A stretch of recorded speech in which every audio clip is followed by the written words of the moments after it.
امشب تمام ملائکه های رحمت الهی در این زمین ما، در این ناحیه و در این شهر و در این محله آمد و رفت دارند. استاد عزیز، من یه دختری داشتم چند روز از دنیا گذشت. میخوام که دختر ما بینم که پروردگار او را در قبر با او چی معامله کرده است. جنت بودش یا دوزخ بود. خفتم رو به وضوی نو گیره و 2 رکعت نماز نافله خانه و بالای جای نماز تا نشینه و مراقبه کنه. صلوات فرستاده غناتان برد. انشاءالله پروردگار با القای الهیش نشان میده دختری شما در کجا. که دوم شب دخترش در قعر جهنم و علا از زیر و بالاش سوزنده ایستاده است. از ته علا میزده، از دهانش میبرامد، از دهانش میبرامد، از ته میبرامد. من دینم مادر دو که در جهنمی زیر آتش دوزخی. گفت بله مادری، من دروغ نگفت است حضرت. من تا دین بیگاه در جهنم بودم و در اون قبرستانی که ما خوابیدیم من تنها نبودم، 70,000 آدم خواب بود. همون 70,000 آدم همگی دوزخی بودیم، یا من تنها نبودم. پس با چی علت شد؟ با کدام دلیل شما جنت رفته؟ اگر شما از ریختن موی سر یا اینکه از بریشی، از لاغری، بی‌اشتیایی بودن، از وزن نالازمه، پروستات، درد دل، درد گرده، درد معده و یا اینکه خونو گرفتگی روده ها اذیت میکشید، پس با این رقم های در روی اکران بوده زنگ زنید. کمی از بیماری خود معلومات دهید. داروی های گیاهی لازمه را به شما شرکت شفافرما توصیه میدهد. رحمت و برکات خدا و خیر و خوبی های خدا و لطف و مرحمت و مهربانی های پروردگار بر شما باد برادران عزیز و ارجمند، خصوصا برادر عزیزم یوسف جان و اکای رستم و با همراهی برادراش و اهل و بیت خاندانشان که محفل نورانی و محفلی که سرتاپا همان نور است و هدایت است. از این محفلی که سرتاپای این محفل همان نور است و هدایت، وقتا که من داخل این محفل شدم والله احساس کردم که از این محفل بوی مدینه می آید، از این محفل بوی رسول اکرم علیه السلام می آید، از این محفل بوی اصحاب بزرگوار او می آید. چه محفل زیبایی است که امشب تمام ملائکه های رحمت الهی در این زمین ما، در این ناحیه و در این شهر و در این محله آمد و رفت دارند و این محله را زیر پر و بال ملائکه ها قرار داد. یوسف جان و رستم جان و توجه پروردگار به خاطر این محل، به خاطر این معرکه زیبا به سوی محل خودش کشید و توجه رب العالمین در این محفل امشب چنان زیاد است که دیگر این محله و قشلاق جای سوزن پرتایی نیست از آمدن ملائکه های رحمت الهی. بنابراین لحاظ منم در نوبت خود پیش از آغاز صحبت آمدن این پیغمبری بزرگوار به این عالم هستی خوش آمده میگویم. خوش آمدی یا رسول الله به این عالم هستی. خوش آمدی ای پیغمبری بشیر و نذیر که خدا در وصف تو گفت یا ایها النبی انا ارسلناک شاهدا و مبشرا و نذیرا و داعیا الی الله باذنه و سراجا منیرا. تو چه نوری زیبایی، تو چه شخصیتی هستی که منشأ نور تو والله از نور الهی است. تمام نورهای عالم خاموش می شوند. من نوری که امروز بالای سر ما روشنایی داشت از گیسی راغون و از گیسی نارک اگر آب نباشه خاموش می شود، اما نور محمد از روزی که ازلا و ابدا خدا خلقش کرد تا روز قیامت انشاءالله این نور خاموش نخواهد شد.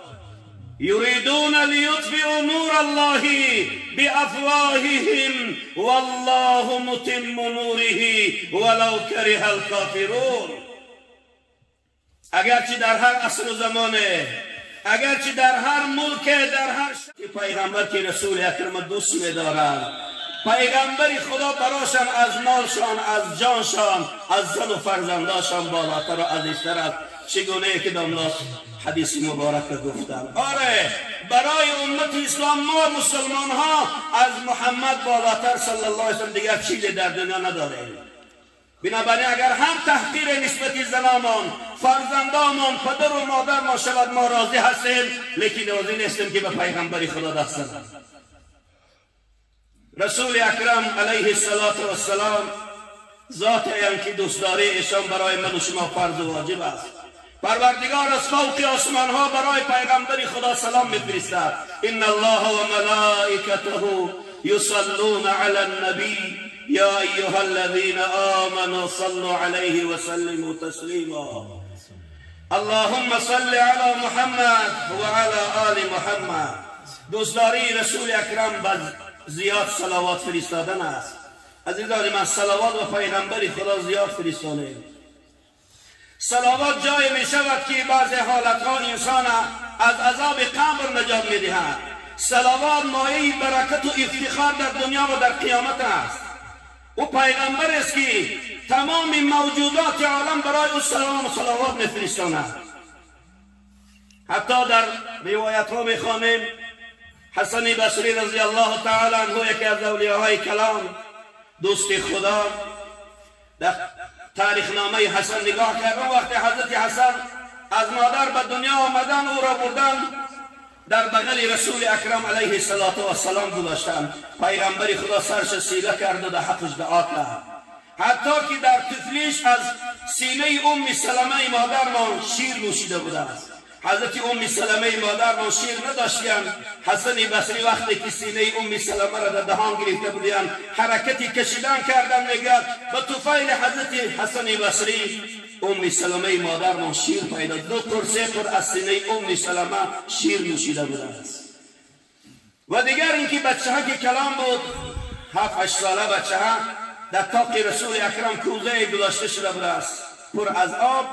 پیغمبر خدا از اون کوزه آب می نوشیدند. روزه از روزها برآمدن که حسن بصری همون کوزه آب نوش کردند. پیغمبر خدا دیدن که کوزه آبشان نیمش نیست. از خاندان پرسان کردند که این کوزه آب کی نوشید؟ حضرت مادرمان ام سلمه گفتند که حسن نوشید، همین حسن بصری. پیغمبر خدا تبسم کردن، گفتن از همین کوزه چقدر آبی که نوشیده باشد، علم محمد همون قدر گرفت حسن.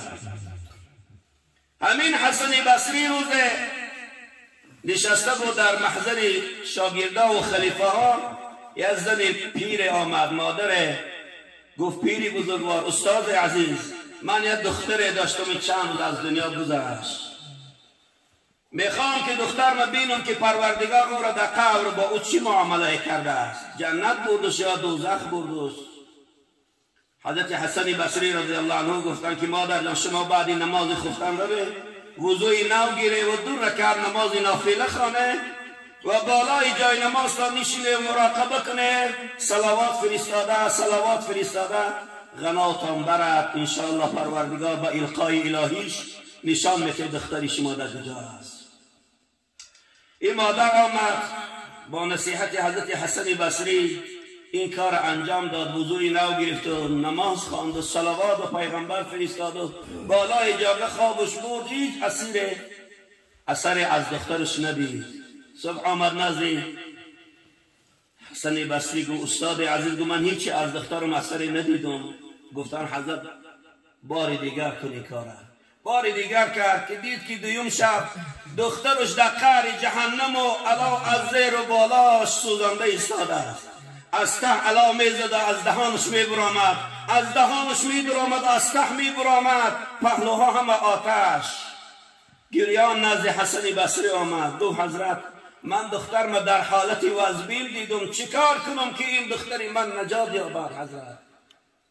حضرت حسن گفتن که من این شب همین عمل کنم برای دختری تو که من بینم در کجا است. حضرت هم همین عمل انجام دادن دستور خودشان. دیدن که دختری این مادر در جنت در بالای تختهای جنت نشسته است، زیر زر و زیور با لباسهای خوب خوشحال. با این دختر گفت که حضرت شما منو نشناخته؟ گفت که نگو، من دختری همون مادری دیروزا آمدگی هستم که 2 روز نزد شما آمد. آقا عزیزی من دین مادر دو که در جهنمی زیر آتش دوزخی. گفت بله مادری من دروغ نگفت است حضرت، من تا دین بیگاه در جهنم بودم و در اون قبرستانی که ما خوابیدیم من تنها نبودم، 70,000 آدم خواب بود، همون 70,000 آدم همگی دوزخی بودیم یا من تنها نبودم. پس گفت چی علت شد؟ چی به کدام دلیل شما جنت رفته؟ گفتن حضرت دین بیگاه یک مردی مسلمان به پیش قبرستان گذشت، ایستاد و 100 بار صلوات فرستانید و روش طرف قبرها کرد و گفت الهی من هیچ هدیه ندارم که به مردم قبرستان بتیم غیر همین 100 بار صلوات. همین 100 بار صلوات که من به پیغمبر فرستادم از جانب من قبول که ثواب شده همین قبرستان ده عطا کن. با مجرد بخشیدن ثواب 100 بار صلوات والله استاد بزرگوار یا من تنبال 70,000 آدم خدا دریای رحمت و جوش کرد از درون دوزخ آزادشان کرد. 70,000 آدم برای 100 بار صلواتی که بر رسول اکرم علیه السلام میفرستند چیکار کردن؟ آزاد شدن. در این شک و شبهه نیست. جاء في الحديث عن النبي صلى الله عليه وسلم قال